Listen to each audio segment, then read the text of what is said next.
Is there anybody missing? Yep, I believe all the judges are in the room. Right. May I know who the chair judge is? That'll be myself, Jonathan. Right. Okay. Thank you so much. Right, we shall just wait for him to send the link. Yeah. Okay.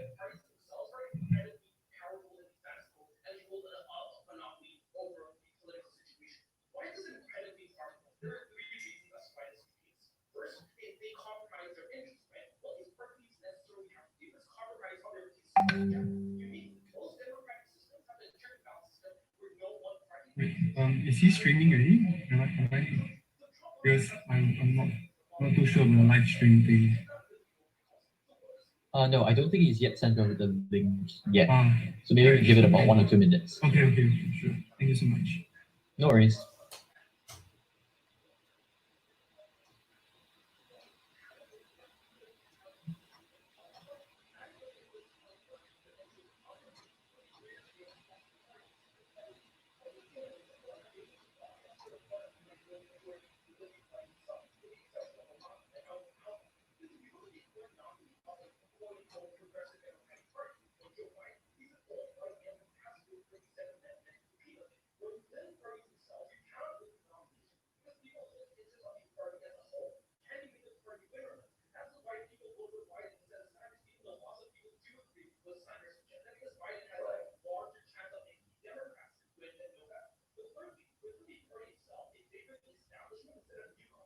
Okay, yeah, I think the link is online already, so we can begin when the chair is ready.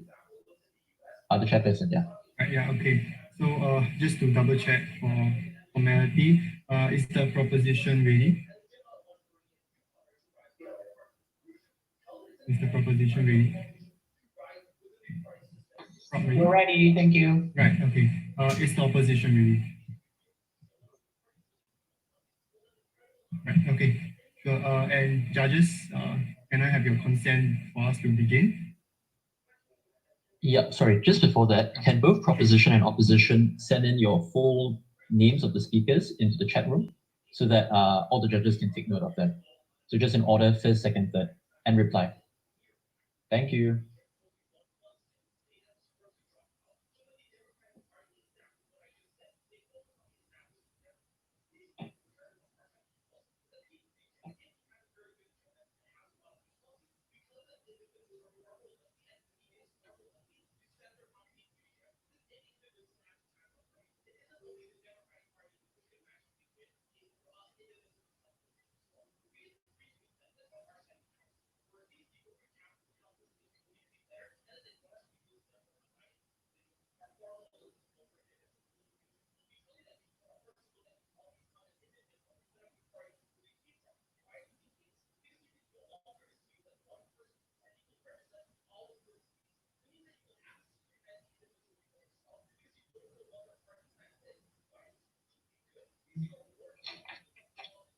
So has everyone keyed in so that we allow the judges? If everybody keyed in, then we can start. We can do the intro. Okay. Yeah, okay. So thank you everybody for joining us in this the online WSDC tournament 2020. We would like to introduce the Vietnam and the New Zealand team as our two opposing teams. So I am Qixuan, and I'll be a chairperson for this round, and Tori will be our timekeeper. Yeah. So can we allow our judges to introduce themselves? Hi, I'm Jonathan. I'm from Singapore, and I'll be the chair for this round. Hello, from Israel. Hi, I'm Matt. Hi, I'm Sophie.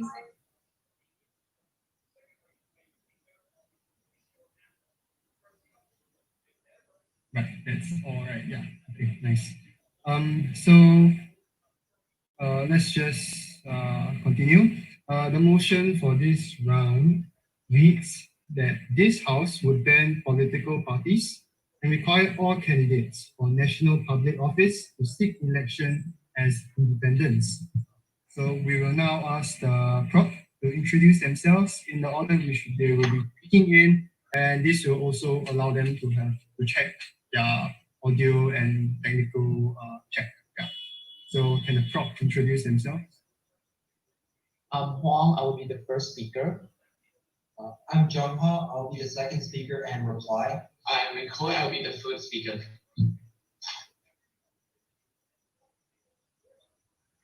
I am Isaac. I'll be the first speaker and reply for op.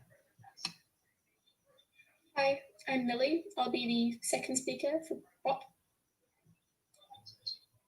Hello, I'm Isabel. I'll be speaking to the first opposition. Okay, right. So thank you, everybody. So just a reminder, observers, coaches, and team managers, please be reminded that your microphones and you must mute yourselves, during this debate round. So judges, may I confirm that we are ready for this match to begin? Before we start, I just like to tell everyone that at the first minute, 7th minute, and 8th minute, a bell will go down, like a bell will ring, so you guys know of the time. So to make it easier, what I'll do is that I'll share my screen, and then there'll be a stopwatch there, so that all speakers can refer to that stopwatch as well. Timekeeper, please ring the bell as well. Thank you.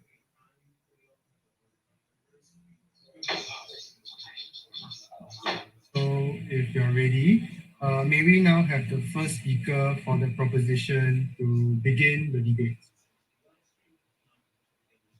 Am I audible? Is there any weird echo, anything? Got it. Thank you. Just a moment.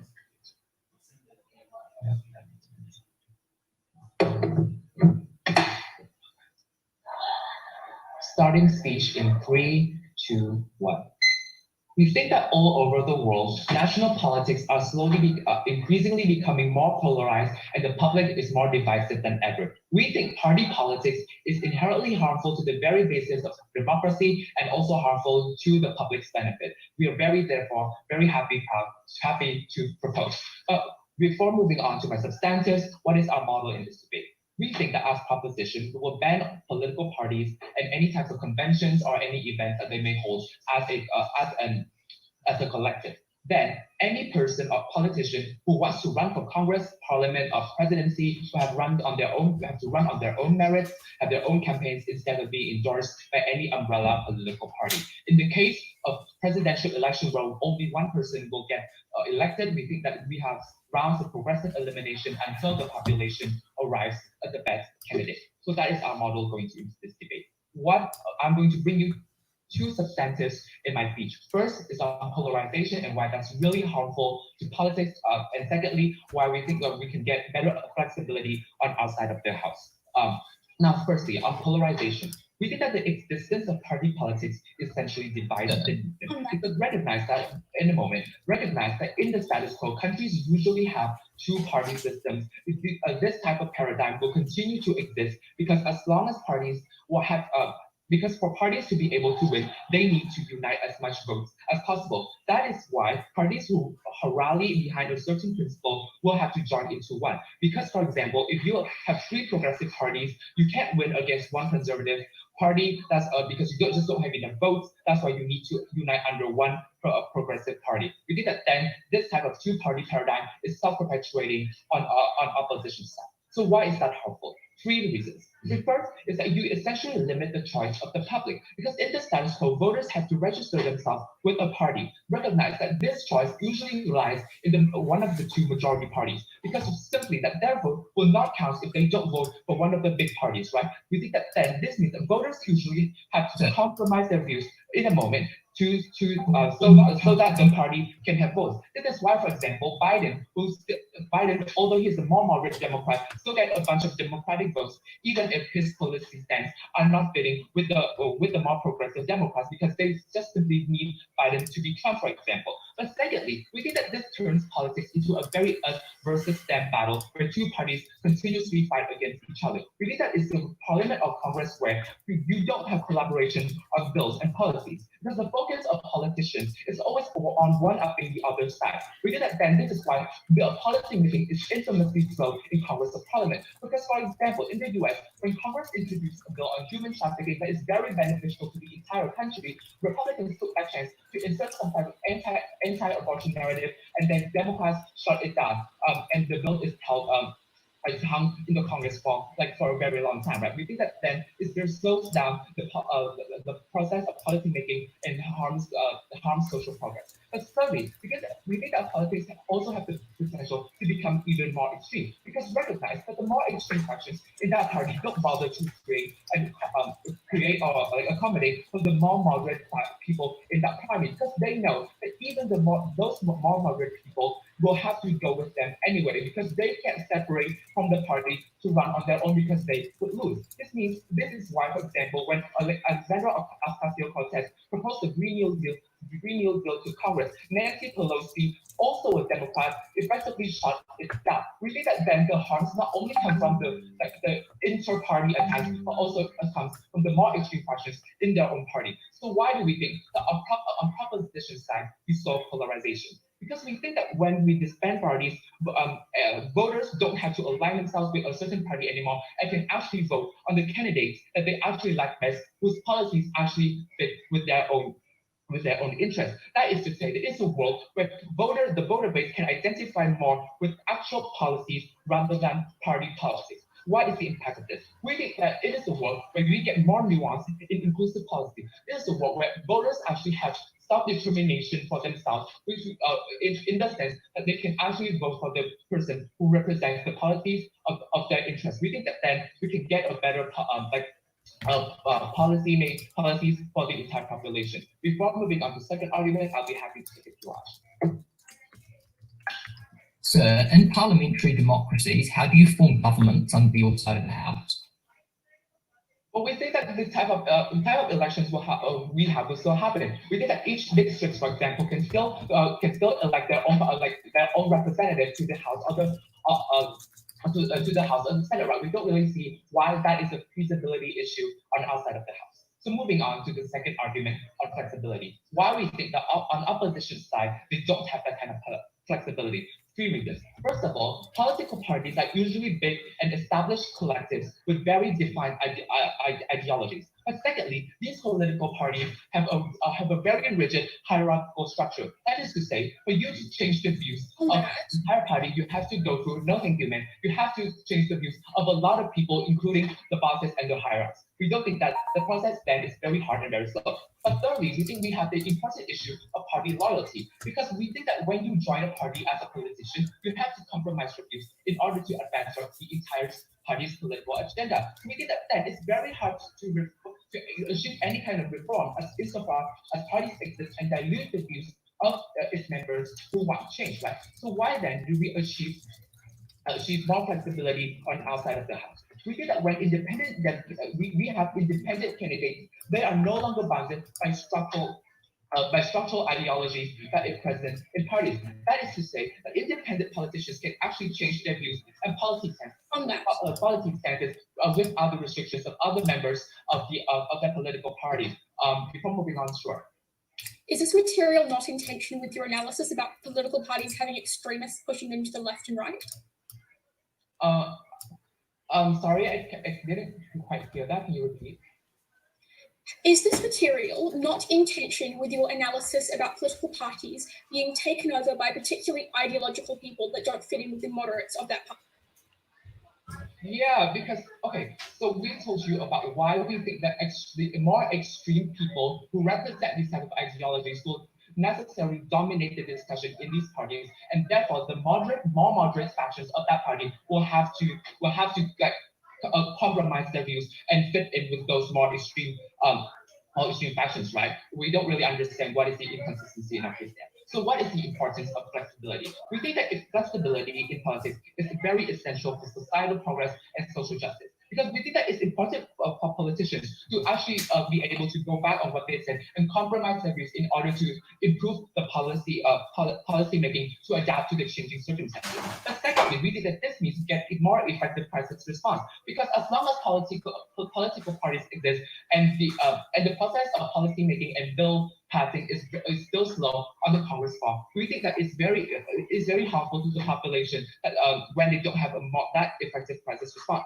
On our side, we think that we get a parliament that is actually composed of adults who are willing to collaborate instead of just a bunch of mudslinging and attacking each other down. We think that then we should win this debate, because we have proven to you why we on our side we get more nuanced politics, less mudslinging. We think we have proven to you why that is so beneficial to the wider population. Very proud to propose.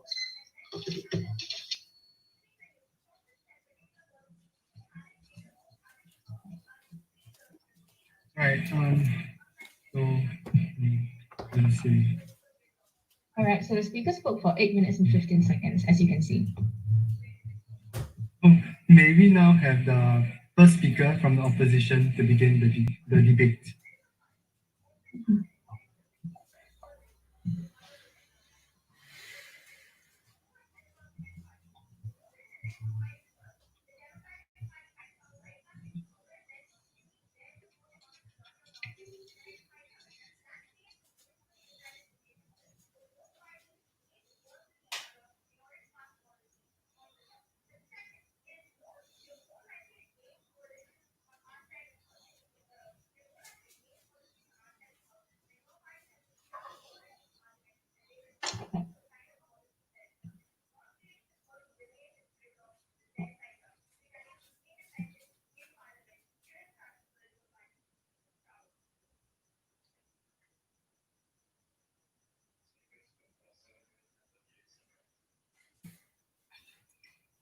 Can you hear me all right?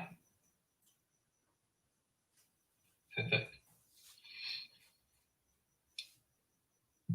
Panel, it was telling when in response to a POI, side proposition couldn't tell us how they form governments under their side of the house, because they gave no route for actually forming groups of individuals who collectively work towards policies that are for the good of the country.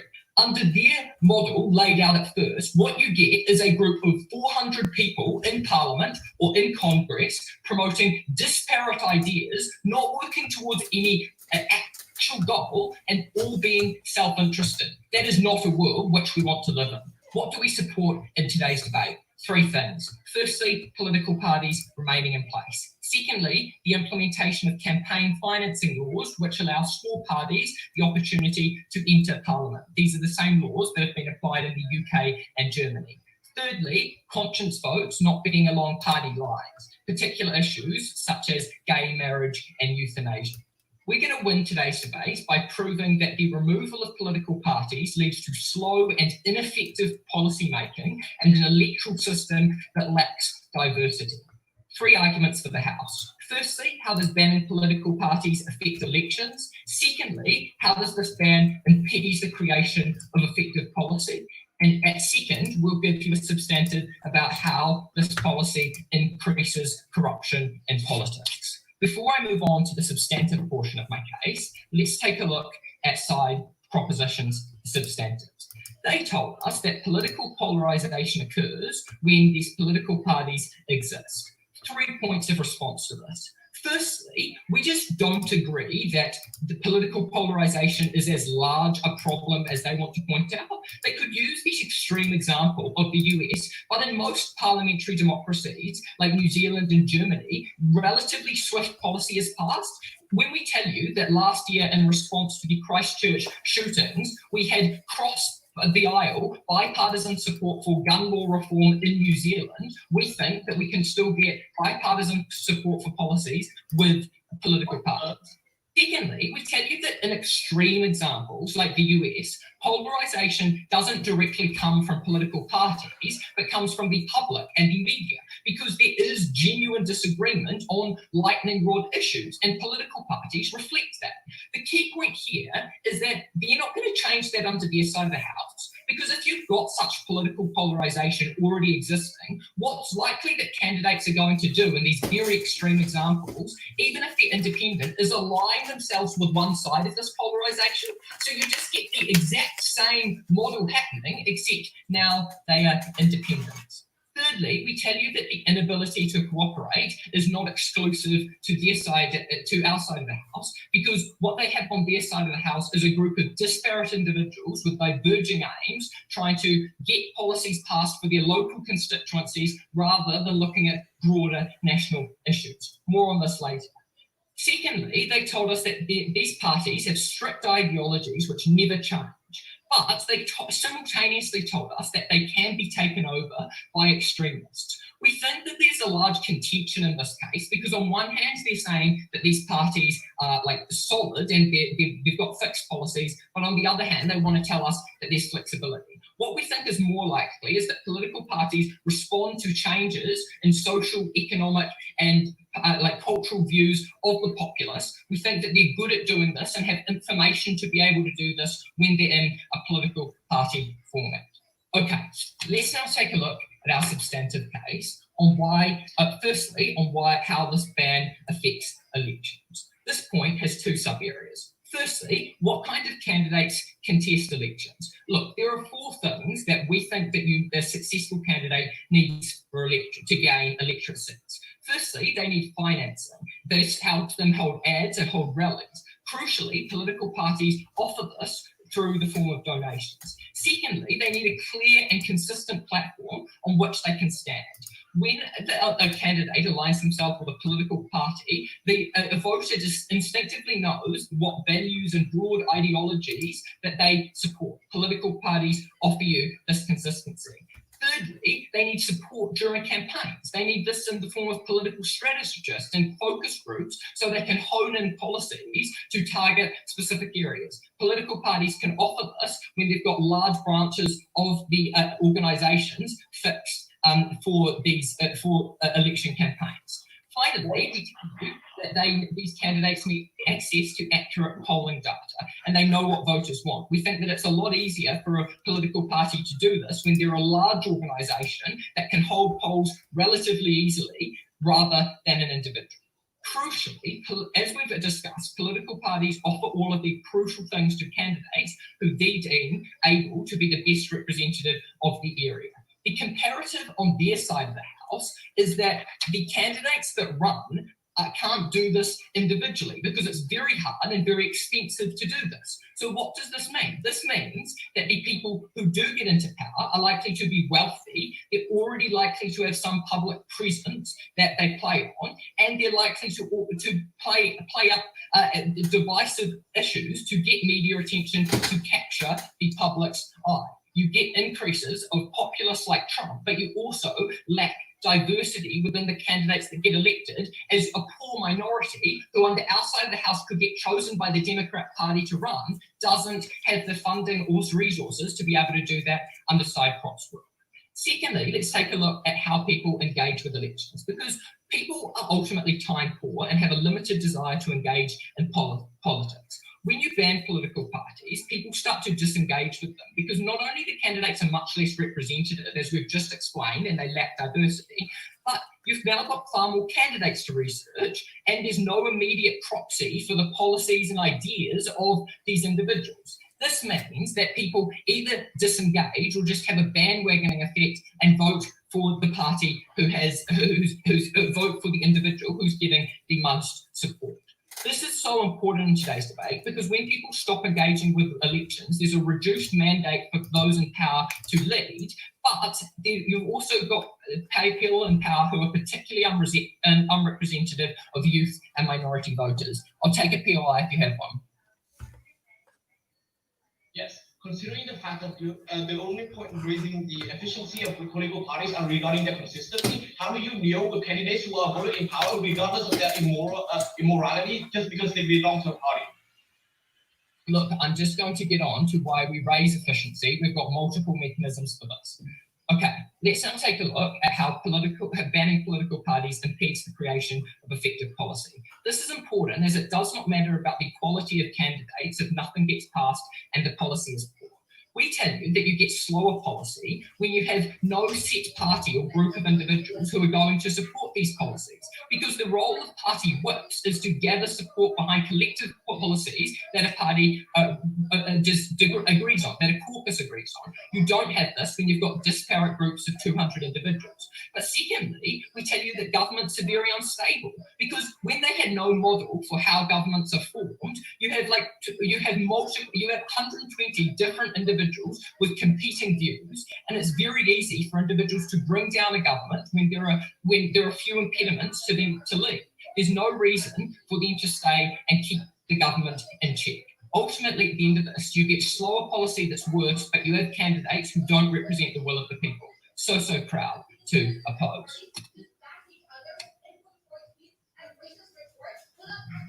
So the speakers spoke for 8 minutes and 23 seconds.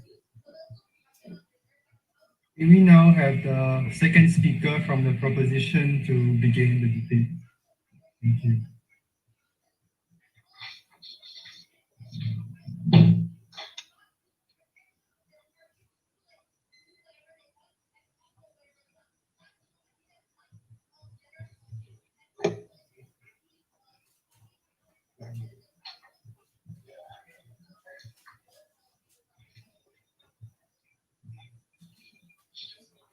Am I audible?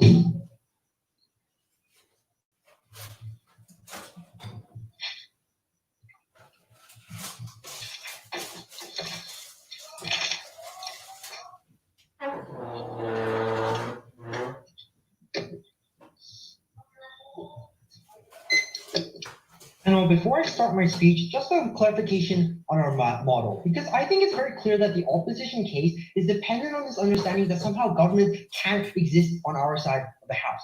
I think that's very foolish of them to assume that all governments will have to be based on some kind of parliamentary system that requires political parties. I think Huang pretty much made it clear that we would have, a separate election kind of state. We would have, bills be passed, we wouldn't have bills necessitated to be passed by political parties. It could be passed by individuals, and we could make temporary strategic alliances that would not have the long-term harm all political party allegiances. So with that clear, I think that collapses a lot of those parts of the case where they simply say we're infeasible because we don't adhere to a parliamentary democracy. Couple rebuttals in my speech. I'm going to be extending some of Huang's points and giving a third argument about bureaucracy. So there are 2 points of contention here where I think the majority of their 2 substantives are concentrated. First, about this idea of efficiency of the elections and how that clashes towards the representation. And the second about the efficacy of these governments once we get them into action with Congress's reform. So no, thank you. So on this idea of efficiency, right? So they talk about how you don't have a political platform insofar as you don't have a political party. So they talk about things like polls, focus groups, and financing. And there's no mechanism, really no explanation as to how these things all suddenly disappear if you do not have political parties. Like this idea about campaign funding and campaign groups. Why do they disappear without political parties? There's no explanation as to this. What we think is a more realistic conception of what is going to occur is that political candidates just finance themselves on their own. They would reach out to individuals or the support or their supporter base like they do in the status quo with primary political primaries or what they or independent candidates do in the status quo. But in regard to things like focus, I think that the governments could probably do this to the same capacity, and we don't think this is the focus of the debate. We think the focus of the debate is the necessary trade-off we're going to get with representation and efficiency. That's to say that we're willing to bite the bullet on some amount of efficiency as long as we get better representation. But why does this trade-off exist? Because when we think this streamlined version of elections that you get on their side, there is a necessary loss from the streamlining. That's to say you have less nuance, that you have to make more concessions, and that you are more affiliated to special interest groups when you have these party groups.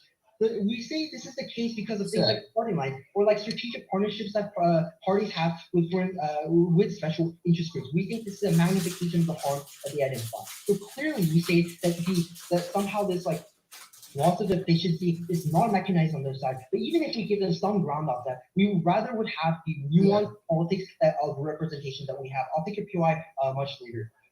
Second point about the efficacy of these governments. So they talk about how in order to enact change that you need party lines and they're somehow necessary. We say this is not true. First of all, we don't think there is a requirement for party lines. We envision that politicians as independents would probably have maybe strategic alliances for one goal, for example, the human trafficking bill that Juan told you about, and would maybe partner and co-write bills or something along those lines. But we don't get why there needs to be long-term political partnerships. This is something that they never explained. But furthermore, in terms of efficacy, we already gave you a lot of analysis as to why party lines interrupt these processes in the long term. Why we think that temporary alliances or mission-oriented efforts were better. We told you about the effect of negative partisanship and literally gave you an example. But more on structural analysis, we see that negative partisanship gives an incentive for parties to work against one another, which is an incentive that we don't think exists without the long-term partnerships that with the absence of long-term partnerships on our side of the party. But first, on an extension of Huang's point about polarization, they simply try to say that polarization is credited to the public, and then pointed to nicer examples of Germany or New Zealand, saying that the US is a singular extreme example. The United States, for instance, is not the only example. The United Kingdom has conflicts within the Tories and the conservatives and the liberals. South Korea has those same conflicts. We don't think this is a game of examples. But we say that parties, in essence, when there are two big parties, have to become oppositional because their access to political capital, which defines their ability to make change, has to come from taking it away from a different political party. So thank you. Second, in terms of adaptability, we had very little engagement on their side about flexibility. But this means they're losing this debate about things, for example, crisis management, or the fact that we are achieving better social justice. This is a much more important issue, we say, in this debate than some other points of like efficiency that they talk about. This means that they're okay to a certain extent with these positions being backlogged due to party lines and other party agendas that are going to outweigh them. How this is a very important part of today's debate. Before I move on, sure. What incentives are there for politicians to engage with issues on a national level when these independents are only elected by individuals in their constituency and can't point to national policies from party? Okay, the idea that somehow there are no national incentives on local levels just isn't true. For example, like the Black Lives Matter movement in the United States had traction from all over the country. We don't think just because you're independently elected by one constituency, it just eliminates your ability to work on a national level. But furthermore, if the politicians want to be effective, they would have to create strategic alliances with pass legislation or actually pass some kind of action. Third argument about why we decrease bureaucracy and why bureaucracy is so harmful. Here, we're talking about the shroud that we think flawed politics in the status quo when we have party politics. Two subpoints here. First, in terms of transparency. Second, about the entry to politics. We think in the status quo, there's a lack of transparency when it comes to the decision-making process with politics. We think this looks like backroom party leadership. We think this looks like the establishment pressuring candidates. We think, no, thank you. This looks like special interest affiliations that go for the whole party. Why is this better inherently with independent candidates? We say first and foremost, there are no more of these loyalties that pressure candidates to change their stances drastically in the first place. We say that they would have to primarily and really solely engage what the voters probably want, what their supporters really want. We also think that in regards to issues like special interest, we think special interest groups and affiliations would be a lot less shredded at a point at which these groups would have to be directly affiliated to these politicians as opposed to having party affiliations like the NRA to the Republicans. Second, in terms of entry to politics, we think when we're talking about the process of joining politics, in the status quo, we see is a very hierarchical process where we have party vetting, where a primary consideration of loyalty to the party defines your chance at getting the backing of the party to become a major candidate. What does this mean? We think this means like more unqualified candidates who may have just had other forms of political clout or affiliation to the party, but more importantly, we have fewer youth politicians. We have fewer politicians who are willing to adhere to maybe more progressive lines because they're not seen as adherent to the party line. Without these obstacles, we're going to have less dismissal of these progressive politicians, but also we'll have more involvement from youth.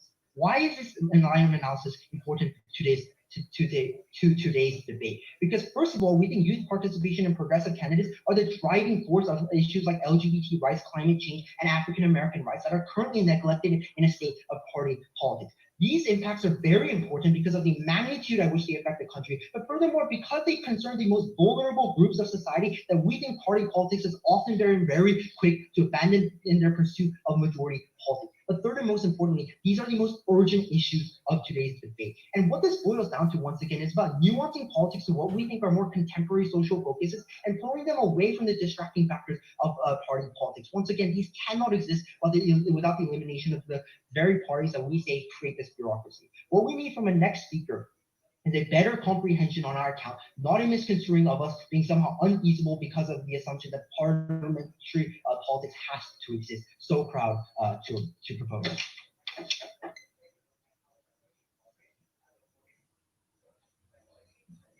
The speaker spoke for 8 minutes and 20 seconds.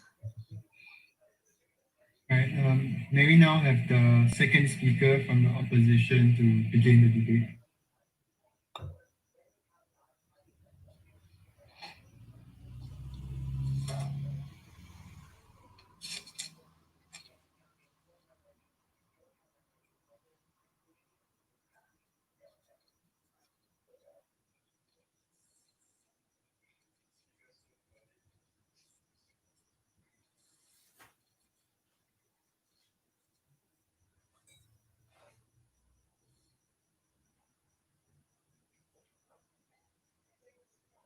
Side proposition wanted to win by telling you that they were going to get more polarized elections and they were going to get more diversity. This simply fails at all levels to engage frankly with how parliamentary systems work. That what you're going to get is self-financed people that have plenty of money and can attract super PACs getting all the votes, while minority candidates and those who are more technocratic get left aside because they don't have the personal power to pull over big money donors that they would under their side of the house. We've brought you very clearly that if the line they wanted to win on was diversity and polarization, they were far more likely to get that under their side of the house. What am I going to bring you in my speech today? 4 things. First of all, a discussion of what elections themselves look like. Second of all, what parliaments look like. Thirdly, a brief discussion of the idea of political polarization. And then fourthly, a substantive contribution about the likelihood of corruption and deceit within parties. First of all, on what elections themselves look like. There are 3 sub-areas of this. First of all, the ideas of financing and the kind of candidates that can run in the first place. Because Isaac brought you a series of incredibly sophisticated material about how hard it is to garner resources to vote, the massive amounts of costs and technocrats that you need behind the scenes informing your policies and involving your election strategists. The only response we got from this, from side proposition, was to tell us that that was perfectly symmetric because they could just get those people under their side of the house. This wasn't really particularly comparative because at the point they want a diverse field of candidates to run, individuals from low income backgrounds that don't have connections to big money donors are unlikely to field the resources to do this kind of thing. That's why we brought you the more nuanced line of it's probably quite likely that the top richest candidates in the field are going to have all the money to do this sophisticatedly, whereas the less well-funded people, the ones who are diverse and come from different backgrounds, are simply unable to get these resources and thus aren't able to run successful campaigns in the election. Second of all, they told you that they were going to get more diverse candidates at the point at which you don't lock out people from the scene.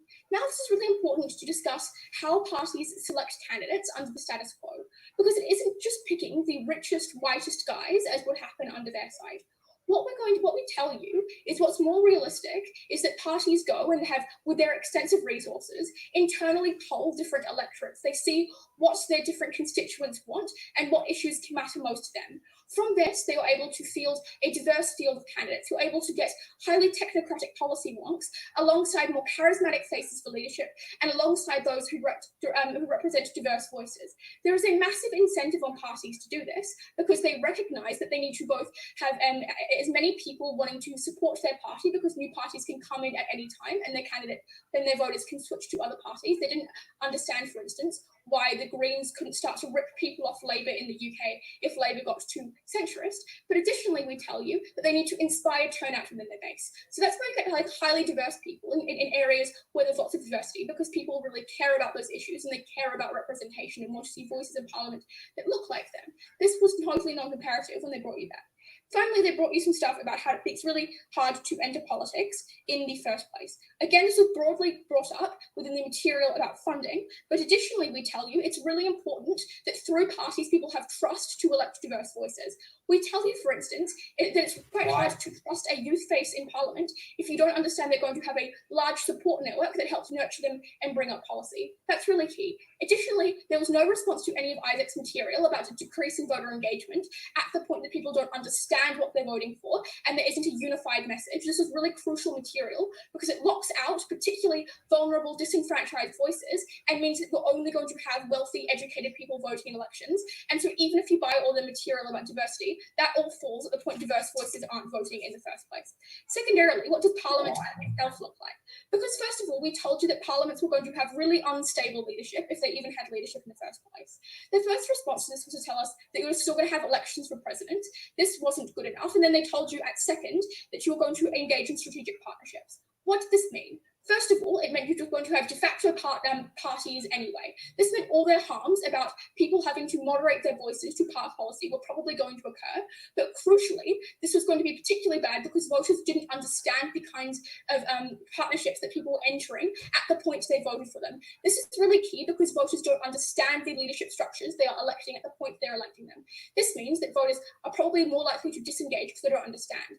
Additionally, we tell you these partnerships are going to be incredibly unstable. They told you this is important for flexibility reasons, but we tell you this is actually really bad because what's going to happen is you're going to have leadership spills every a couple of months. You're going to see what happened in Israel when they had to have 3 separate elections to ensure you had a parliamentary majority and had a prime minister in the first place. This is bad because in issues where you need strong, decisive leadership, issues like COVID, issues like terrorism, you do not have those stable leadership voices. Additionally, we brought you material about efficiency, which they essentially totally conceded and told you they just wanted to trade off with flexibility. Why was this efficiency material so key to winning us today's debate? Because they told you, first of all, that what you just had was people adding on amendment after amendment, and you were having really dense policy. We tell you that's probably going to happen under their side of the house, where people to score wins for their small electorate just tack on like infrastructure building projects for their stuff. Secondly, we tell you it's really key because you actually get policy passed in the first place. We tell you it's all great to have a broad field of candidates. It's really bad if that means that you don't have a unified healthcare policy, meaning people go without healthcare, or a unified education policy, meaning children don't have funding for their school system. That's a massive harm. Thirdly, finally, we tell you that policy they're likely to pass is likely to be bundled. That means that you can't have single issue candidates running on, for instance, remove all taxes, as you saw, for instance, in California, Proposition 13. Parties have to understand the long-termist consequences of their policies and thus understand the kind of trade-offs they're going to make. I'll take a POI now if there is one. Why are these long-term analysis important if it means that you have to be forced to vote for policies that maybe you don't support just to support maybe one policy that you do support? Okay, I think it's probably better that someone votes for a party that they reasonably agree with, kind of, if it means they're going to get that one policy they like passed in the first place. The comparative on their side is you vote for an ideologue who is unable to do anything and then collapses under the weight of their own stardom. This brings me onto my material about corruption and deceit. Also note this directly responds to their analysis about bureaucracy. We tell you that it's essential that politicians and candidates are held to account to ensure that you don't have issues like corruption within Parliament. We tell you 2 things which stop this. First of all, the media has limited resources, and second of all, parties have long-term incentives. What does this structurally mean under our side of the house? We tell you when you have a media that now can focus on key parties, but also key leaders within those parties, you are likely to root out issues like corruption from the ground up. When in an election cycle, you have 10, 20 candidates running in every single election, you are simply unable to do so, particularly when the media has the incentive to focus on the most sensational candidate rather than the one that's most likely to end up prime minister under their system of elections. Additionally, we tell you that what's going to happen is that because staffers are loyal to party rather than to individuals, they are more likely to go to the media when they see corruption happening in the first place. They're more likely to report those systems, and they're more likely to get those stories out. We tell you political parties aren't going to bury this as individual candidates would, rather they're going to try and remove that person from their office to ensure that in the next election they don't get destroyed under that person. We tell you at the end of this, parties are held more long-term accountable, which means they get better policy, better candidates, and less corruption. That's key. Thank you so much.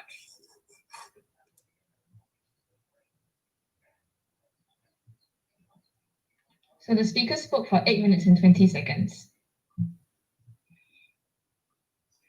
May we now have the third speaker from the proposition to continue their debate? Thank you.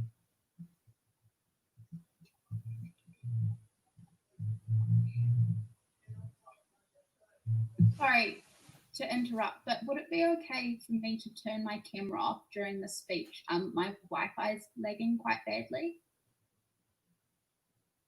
Would the judges be okay with that? Yeah, sure, no issues. Okay. Thank you so much.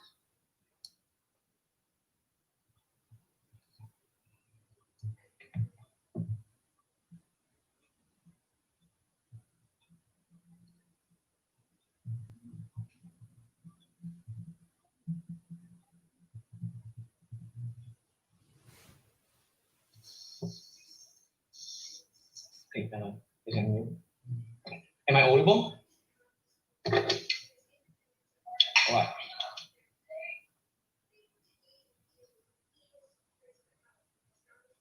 Panel, before I get on to the contentious material of this debate, let us engage with the entirely incontentious material. First of all, the notion that opposition raised in regards to an independent system which will be ineffective. Note that the entire reasoning behind the fact why independent systems will be ineffective based on the assumption that this will take place in a parliamentary democracy, a system that was born out of the assumption that there will be parliamentary, parties that will be formed in the first place. Because the reason why they have governments is because parties make coalition. This means that this is entirely incompatible with our model. We don't even know why they decide to bring this up in order to engage. Secondly, the reason why they raise the point that the legislature simply won't pass any bills is because of the fact that 400 people cannot agree on anything. We certainly raise the notion otherwise, because with regards to things such as say certain policies, for example, climate change, environmental change, say policies regarding racial discrimination, policies regarding say taxes, for example, there are certainly large amount of consensus on both sides of the political aisle. In this case, we don't believe that simply because they can just say that 200 people have 200 different opinions will override the fact that even in an independent system, coalitions can still found based on certain policy notions. In regards to that, each individual members of the legislature can simply raise the piece of legislature that they want to pass, and in which case certain anti-politicking may be going on behind the scene in order to get this policy to work. What we have is essentially a system of say coalitions that may be pushing for certain policies, however may dissolve immediately after set their goals was passed, which means that we avoid all the harms of the systematic hierarchical structure that political parties brings. Before I go on, I'll take a point. If you still have these backroom deals to have unofficial coalitions, won't you still have all the issues of polarization that exist under the current system? Look, the system that we're currently on brands the right as a Democrat, brands the right as Republican, brands the left as Democrats. This makes it extremely easy for them to simply just tell their voters, oh, the Democrats are pushing this, this, and this. You do not want them in power. The same kind of polarization simply cannot work in the world where simply coalitions are formed based that are policy based, instead of having a fundamental core platform that they may be pushing upon that is extremely inflexible to change it. Secondly, we also don't have this sort of say polarization on our side of the house because the fact that the reason why these sort of parties are only disagreeing with each other is because the same political capital that they try to gather is is the same kind of piece of pie. They simply cannot gather more without damaging the platform that the other party runs upon. Due to the structural reasons as to illustrate why fundamentally there will be two top dog parties that will be left behind. No engagement of this part from even our first speech, because as you notice, even countries with parliamentary system like the UK still have the two largest parties who are clearly dominating the political scenes. Secondly, the points regarding corruption, we simply do not believe why media focuses on key parties and key leaders who do not corruption, considering that the same reason why the leaders of political parties are so unaccountable is because of the structural hierarchical system of the parties fundamentally protects them in the first place. So as all of the materials have been rebutted, I will go on to the clashes that exist in this debate today. Three clashes. First of all, regarding efficiency. Second of all, regarding efficiency of the electoral system. Second of all, representation, and third of all, effective change. First of all, efficiency within the election system. What operates to you today is the fact that, first of all, parties bring to you the convenience of a platform. Second of all, if we don't have the parties, simply the voters won't understand what they're voting for.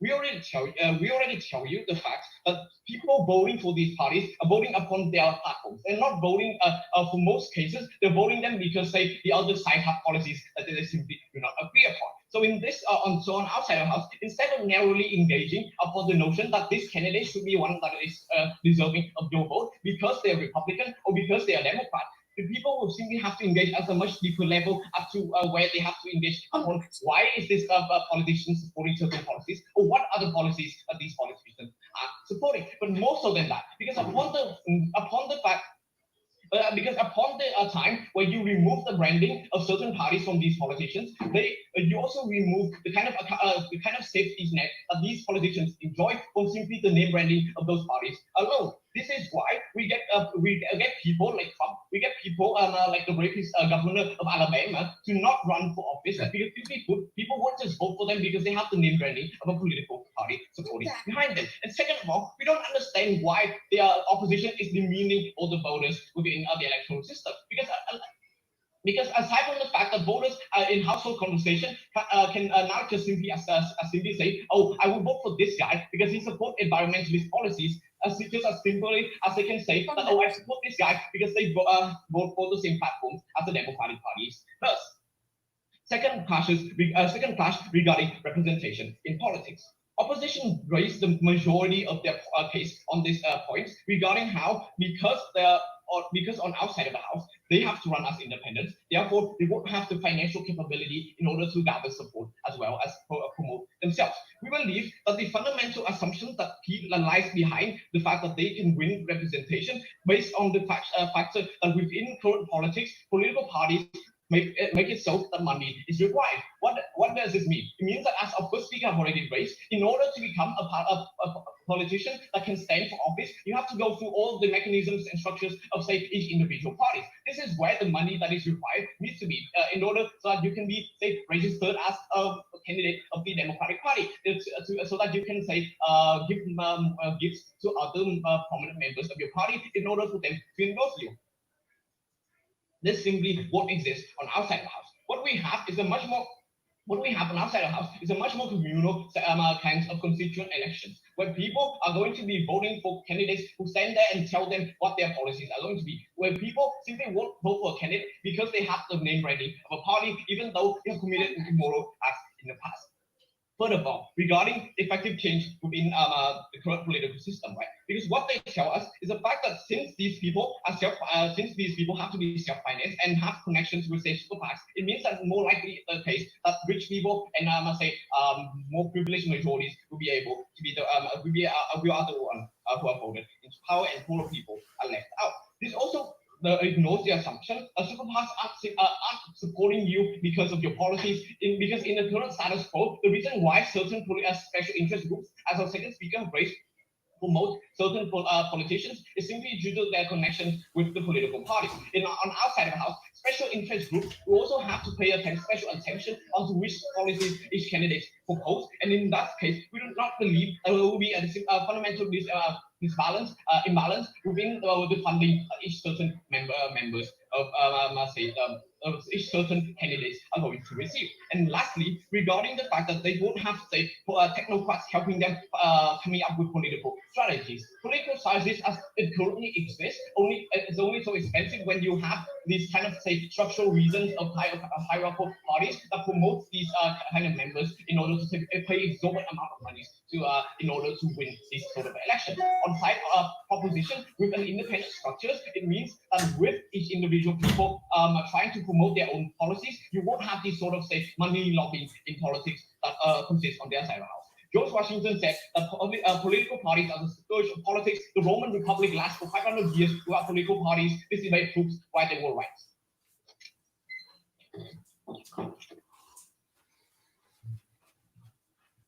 The speaker spoke for 8 minutes and 21 seconds.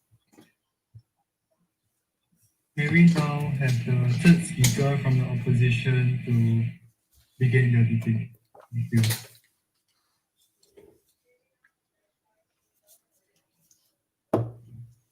everyone can hear me fine?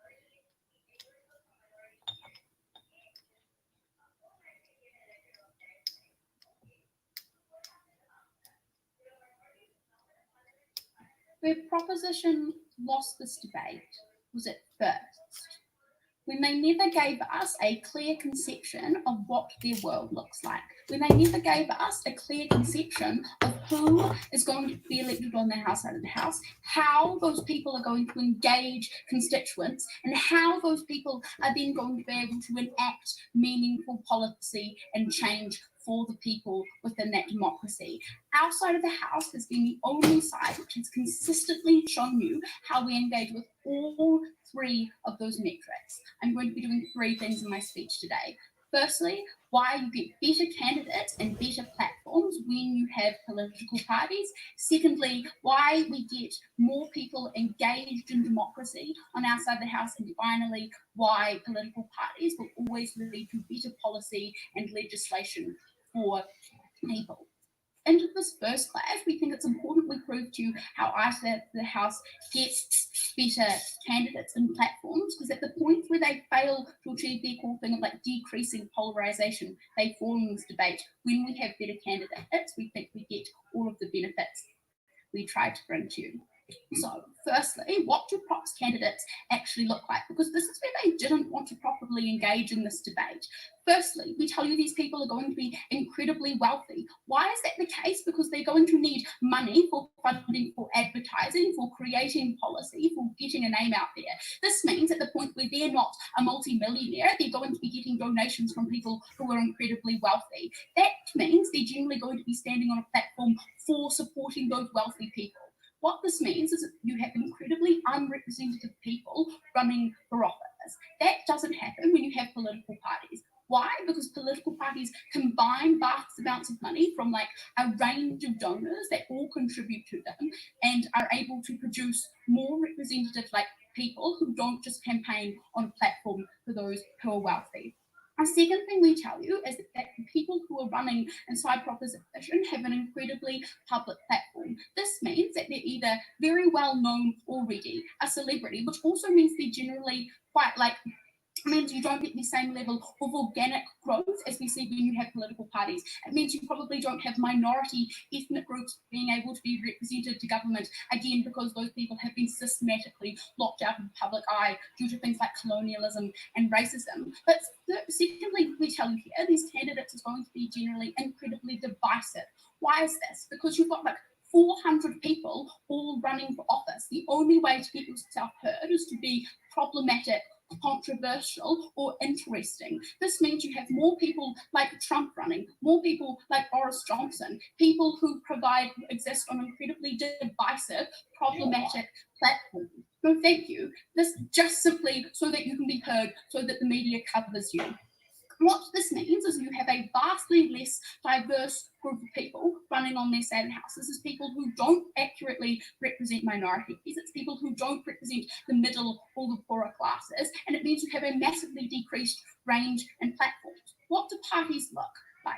We tell you that they have just way more diversity in their candidates simply because they can afford to promote people of like minorities. That means that they can have representatives of certain ethnic areas going in representing those people. But furthermore, we think there's a genuine level of like public outrage that exists at the point when you don't have a range of diversity within your party.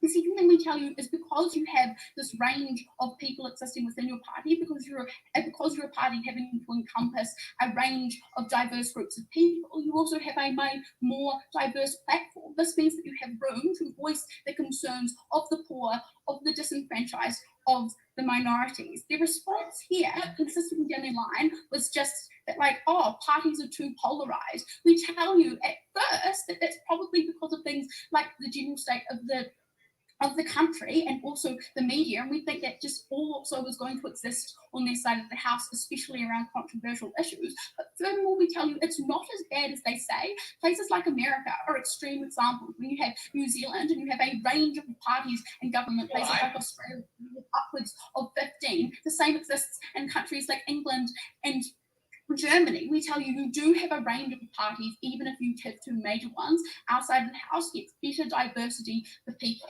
So, into the second clash about why we get more people engaged in democracy. Note here, this is where the impact of this first clash really come into play. Because we tell you on their side of the house, you have candidates running who aren't representative of minorities, of disenfranchised voters. That's incredibly problematic because it means the most vulnerable people in society now have no representation in government. What does that mean for them? It means policies are enacted, which, like at the point where they finally are, that are incredibly damaging to them, but also they just drop out of engaging with the democratic process, which is always going to be problematic. The second thing we tell you, even at the point where maybe they still are engaged, even if the politicians don't represent them, is it's just so much harder for those people to engage because you have so many more people running on these platforms. Again, they never wanted to engage with just the sheer number of people they're going to have to deal with on their side of the house. They never responded to this material. That's problematic for them because it means that, especially for minority workers, especially for first-time voters, they're never going to be able to properly engage in the democratic process. Why? Simply because they probably have lower levels of education and aren't in cycles where they're used to voting, but also they just don't have the time or the energy to find out about the 400 different candidates all running for election. When you have political parties, you have set ideas which you know people are running. When you see a Labour candidate in the UK, you know they're running on a broadly leftist policy, which means they're probably going to have policies which support you. That makes life so much easier for minority voters and first-time voters. Why is that important? Because it means they are more likely to engage in the democratic process, more likely to have politicians and people in power who actually represent them, more likely to have policies which support them. Before I get to this final clash, I'll take a POI. Why do minority representation in politics matter if their views have to be compromised due to political parties? Right, I just explained to you why your side of the house just doesn't get any representation for these people, full stop, but we told you that those views are probably going to be represented at the point when you have a political party which can run on a number of different agendas, when you have individuals who just never get policy enacted. This brings me to this next clash about why we always get better policy. Two fronts. Firstly, inefficiency. We tell you when you don't have an established platform and you just have 400 people all with competing agendas trying to get re-elected, you're just going to have firstly way more competing aims, which means no one can agree on policy, but also it's just going to take so much longer to have discussions. It means you're going to have such a longer amount of time trying to compromise with what everyone wants. This means that legislation just slows down so much, so you just don't have policies or legislation being pushed through. That's problematic because it means you don't get quick COVID-19 responses. It means you don't get quick responses to disasters. That means that people on the ground literally lose their lives or their jobs. They never wanted to deal with those harms. Another thing we tell you is you just get bad policy on their side of the house because people have less resources and they're forced to dilute the policies they run in order to appease the 200 other people they had to get on board. We tell you you have more populace, which means you have more problematic policies, which never actually going to work. I dealt with that earlier. At the end of this debate, we're the only side of the house which actually gets people engaged, provides the meaningful policy which can change their lives. Proud to oppose. The speaker spoke for 8 minutes and 20 seconds. Right. May we now have the reply speaker from the opposition to close their case? Opposition. Thank you so much.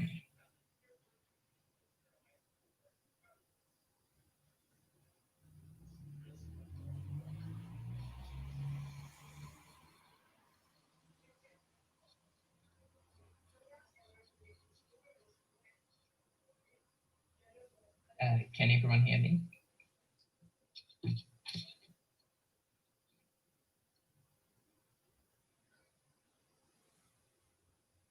it's important to know that side proposition has been incredibly unclear with a consistent team line. What they wanted to pivot their whole case on at first was the idea of political polarization only existing when you've got political parties. But then down the line, they relegated this to far back in their speeches, only giving short jabs at this point because we dealt with it at first. On the other hand, opposition has given you a clear, consistent team line. We've told you that we win today's debate by proving that we get more diverse candidates that run for office, but so importantly, when they're actually in office, we get policies that are passed much quicker and policies that are stronger and don't have to be faced by deliberation of 400 people and be diluted, so you can't have adequate policy responses to crises like COVID-19. 2 points in today's debate. Firstly, whether this policy reduces diversity within politics, and secondly, how does this policy affect the efficiency and quality of legislation? Firstly, on diversity, we told you that it's very expensive and requires a whole lot of resources for an individual to run. So at the point when you remove political parties who can help diverse candidates, and particular candidates from lower socioeconomic groups to run, you cut off them from the system. The only response to this and the whole lack of diversity that you get was that, well, this still exists within primary systems. But I'm sorry, Mr. Speaker, this just wasn't good enough in today's debate because it's not on the same scale in a primary election as to like an entire national election or the actual race for the seat. But also, primaries are only exclusive to some systems. They can't just base this debate in the US because in most parliamentary democracies, you don't have primaries. And political parties choose candidates who are best to represent their areas. They're likely to be diverse if they represent a diverse area, and because there's a large public support for diverse candidates. Then they tried to pivot when they realized that they lost the material about the diversity of the politicians, about how they get more diverse ideas when you don't have a party line. We've told you right down the line that political parties can have a diverse set of policies because ultimately political parties want to appeal to voters, and to do that they need to have these diverse ideas and voters. What does this look like on the ground? It looks like a political party having a broad values and ideology base over an entire country, but there being specific, regional specific policies that suit voters in particular areas. We get that on our side of the house and still have diverse ideas. Crucially, this is so important in today's debate when they don't get diverse politicians, because it means that people start to disengage with democracy when not only there's 300 candidates that they need to research, but when none of them adequately represent them. Now let's take a look at the efficiency and quality of policies, because we told you it's very difficult to get consensus with 400 independent politicians all trying to represent their own local interests. The only response to this was that, we form strategic alliances and coalitions within Parliament to get things done. I'm sorry, Mr. Speaker, but they never told us down the line how they form cabinets or executives, things that are key for COVID-19 responses in times of crisis. That is a fundamental failure of their model and is enough to lose them the debate. But we've also told you that even if they do form these strategic alliances, they'll be weak and voters will have no idea about how their independent candidates will actually form these coalitions. If they want to talk about not getting representation, there's nothing worse than not knowing what other 100 people that your independent candidate is going to side with. At the end of this, the policy is also likely to be diluted, because when you've got to take into 100 voices in the candidates as opposed to 2 of coalition partners, that means that you don't have streamlined policy. We get more efficient policy, we get it to people in need in times of crisis. So proud to oppose.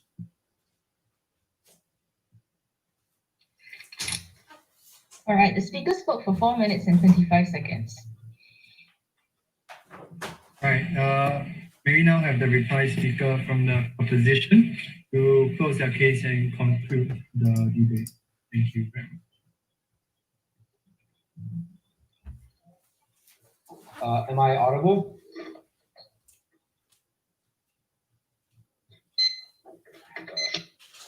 Starting my speech in 3, 2, 1. Now, I think it's very important to take a step back from this debate and really look at it from the bird's eye view of it. Because opposition approaches this debate with a very unrealistic conception of political parties. Insofar as they claim that somehow you get more diverse candidates with a status quo model of political parties. Insofar as they said that they ignored the harm of negative partisanship, it was their burden to prove how political parties could avoid these things instead of just defending the status quo and saying that, you know, not all places are America, not all places have these problems. And at the point at which we proved to you that these problems existed in the vast majority of these of democracies with political parties, we won this debate. So two issues in this debate we think were quite clearly about representation and efficacy of these governments. But before I do so, I want to note the lack of engagement with our model because they consistently misconstrued our model by just saying that it was going to be 400 people just rushing these elections. We told you pretty clearly from Hong how we would be managing these candidates, how we would have different ways to filter these candidates without political affiliation. We think this inability to engage with our model lost them the debate. But on representation, I think both sides agreed that it was the most important part of this debate, considering that it directly corresponded to what we said was the value of democracy. What did we tell you about party politics? We said that there was negative partisanship, both how it's inevitable with parties who have to compete for political capital, but also the fact that you would have long-term partnerships that would lead to competition in the long run. But second, we also talked about how inflexible parties become in terms of social justice and crisis response. And third, about the diverse pool of candidates not diverse pool of candidates that you get with party politics. What did we get in response on the opposition? Either they did not respond to this, or they just try to claim that we had those harms too by simply saying that you might have some strategic partnership. But we clearly distinguished our sides by saying that we didn't support long-term partnerships like political parties, that our partnerships were more based on goal-based or mission-oriented based on single pieces of legislation or bills. They never proved why these were exactly parallel. And furthermore, what did they say exactly were the benefits of political parties in terms of representation? Most of them were really technicalities, which we think showed how limited they were by their assumption of how governments would always have to operate in some kind of parliamentary system that we can observe in the status quo. Things like funding and polling, we already proved you can exist without these political parties. We think they missed the main focus at a point at which the question of this today's debate was about political parties and their influences. And in terms of like the only unique thing they came up with was about reaching out to voters, which we already proved to you straight from the first speech about why independents have more of an incentive to reach out to constituencies that they don't have relationships with through their parties. But also they failed in terms of minority representation when our team proved to you that these minority politicians would have to make compromises.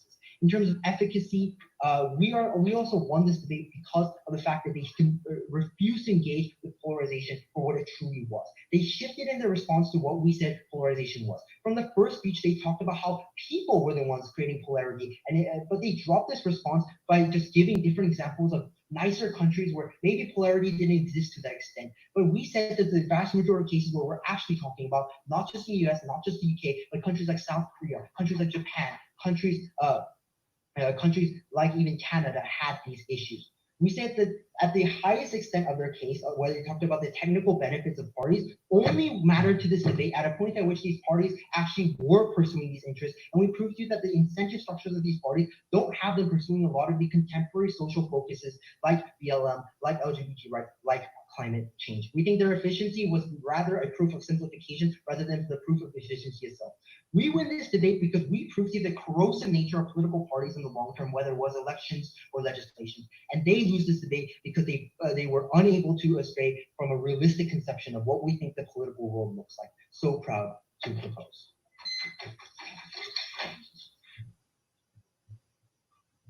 The speaker spoke for 4 minutes and 12 seconds. Right. Yeah, I would like to thank everybody for this very good debate. Can we ask everybody to wait patiently in this room as the judges make their decision, and the judges will return to this room at the end of their deliberation to deliver the results and feedback. Yep. Thank you, everyone. So what's going to happen now is that the judges will go off to a deliberation room. We'll be back in about 10 to 15 minutes after deliberation to deliver the verdict. Thank you very much for what was a good debate.